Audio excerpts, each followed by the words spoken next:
Bismillahirrahmanirrahim. Assalamualaikum warahmatullahi wabarakatuh. Teman-teman semua, kembali lagi dengan saya dalam mata pelajaran biologi. Nah, untuk pertemuan pada hari ini kita akan membahas mengenai organ, sistem organ, dan transplantasi. Sebelumnya Ibu ingin tanya dulu bagaimana kabar teman-teman semua di rumah. Semoga selalu dalam keadaan sehat walafiat dan tetap bersemangat dalam melaksanakan pembelajaran online mata pelajaran biologi. Oke, kita lanjut ya. Nah, kita yang pertama masuk kepada organ. Apa sih organ itu? Organ adalah kumpulan beberapa jaringan untuk melaksanakan fungsi tertentu di dalam tubuh. Nah, misalnya organ ini tuh adalah kulit. Nah, berdasarkan letaknya organ dibagi menjadi dua. Ada organ dalam dan ada organ luar. Nah, salah satu contoh organ luar adalah kulit. Nah, organ kulit ini terdiri atas beberapa jaringan, yaitu jaringan pengikat, kemudian jaringan epitelium, otot, saraf, dan jaringan pembuluh darah. Seluruh jaringan yang terdapat pada kulit ini bersama-sama melaksanakan fungsi tertentu untuk melindungi tubuh dari keringat, perubahan suhu, cahaya matahari, zat kimia, infeksi, tekanan mekanik, dan sebagai tempat keluar minyak dan keringat, serta sebagai indera peraba. Jadi beberapa jaringan tadi penyusun kulit, itu mereka bersama-sama berkoordinasi untuk melakukan fungsi-fungsi yang terdapat pada kulit. Oke.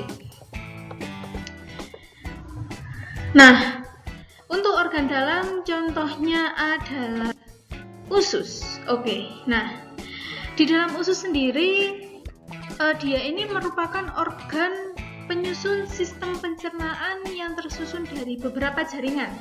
Misalnya ada jaringan epitelium, ada jaringan pengikat, ada jaringan otot, ada jaringan saraf yang mereka bersama-sama berkolaborasi, berkoordinasi untuk melakukan beberapa fungsi tertentu. Salah satunya adalah menyerap zat-zat makanan yang masih dibutuhkan oleh tubuh. Oke, jadi begitu ya. Organ tadi adalah kumpulan dari beberapa jaringan yang dia memiliki fungsi tertentu. Oke. Kita lanjut pada sistem organ. Apa itu sistem organ? Sistem organ adalah kumpulan berbagai organ yang bekerja sama melakukan suatu fungsi tertentu. Kalau misal tadi organ adalah kumpulan dari jaringan, maka sistem organ adalah kumpulan dari organ-organ yang mereka bekerja sama melakukan suatu fungsi tertentu. Nah, kita ambil contoh. Ada yang disebut sebagai sistem peredaran darah. Apa saja organ penyusun sistem peredaran darah ini? Yang pertama adalah organ jantung, kemudian jaringan darah dan pembuluh darah. Nah, jadi mereka ini saling bekerja sama, berkolaborasi, dan berkoordinasi untuk melaksanakan fungsinya sebagai sirkulasi darah yang beredar di dalam tubuh manusia maupun hewan. Nah, selain sistem peredaran darah, juga terdapat banyak sekali sistem tubuh yang ada atau bekerja di dalam tubuh kita. Misalnya saja sistem pencernaan tersusun atas organ mulut, organ esofagus, organ lambung, organ usus, dan lain sebagainya. Begitu pula dengan sistem pernafasan atau respirasi, sistem urinaria, sistem sirkulasi, sistem reproduksi, sistem saraf, sistem kelenjar endokrin khususnya, kemudian otot dan rangka-rangka. Oke. Nanti silahkan tugasnya kalian dibaca handout yang telah Ibu berikan. Di dalamnya sudah Ibu jelaskan dengan lengkap apa saja organ penyusun dari masing-masing sistem yang ada pada tubuh manusia dan hewan. Oke. Kita masuk kepada materi selanjutnya, yaitu transplantasi organ. Nah, apa itu transplantasi organ? Merupakan proses pencakokan organ tubuh manusia atau hewan ke manusia atau hewan lainnya. Jadi mentransplantasikan. Nah, transplantasi organ yang sekarang sudah kita lakukan adalah transplantasi kulit, hati, ginjal, dan jantung.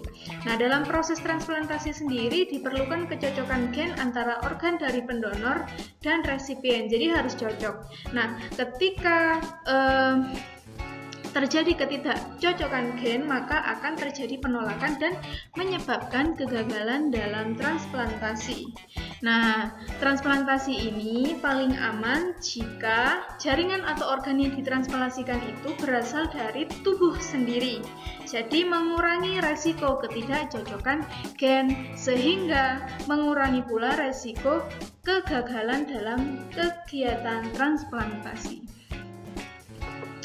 Oke, transplantasi sendiri paling banyak dilakukan dengan kulit. Contohnya ketika seseorang tangannya atau bagian lainnya sedang terbakar, dapat ditransplantasikan dari kulit paha misalnya.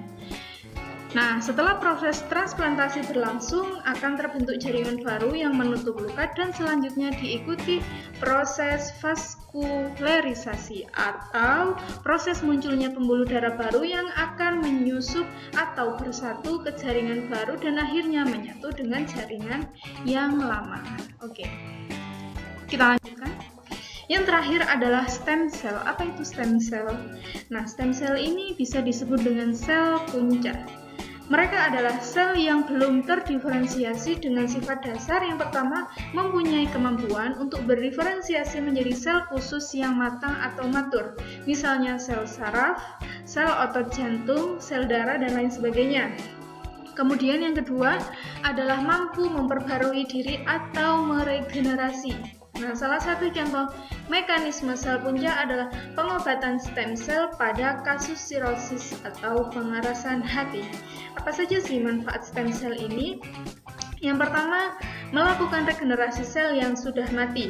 Yang kedua, memproduksi zat protein sitokin. Yang ketiga, melakukan diferensiasi sel. Dan yang keempat, menyeimbangkan imun pada penyakit autoimun. Oke.